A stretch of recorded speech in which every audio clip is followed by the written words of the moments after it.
Mga bro, isang balita na naman ang umarangkada mula sa Sweden. Ang Saab ay nagkarga ng panibagong JAS 39 Gripen F sa cargo ship na MV Hirendrak patungo sa Brazil.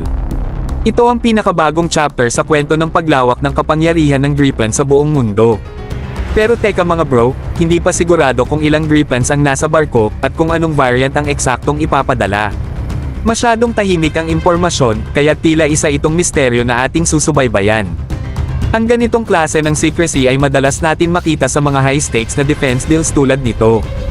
Inaasahang darating ang MV Hirendrak sa Brazil bago matapos ang Setyembre, at sigurado akong maraming military enthusiasts ang hindi na makapaghintay na makita ang bagong fleet na ito.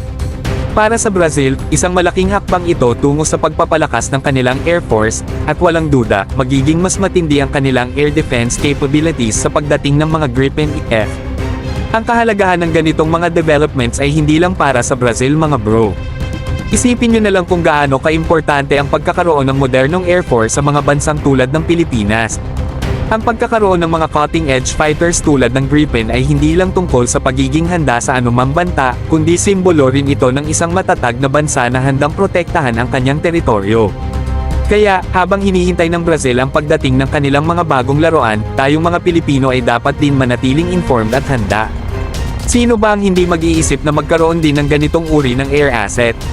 Mga bro, ito ang klase ng future na dapat natin ipaglaban para sa ating bansa.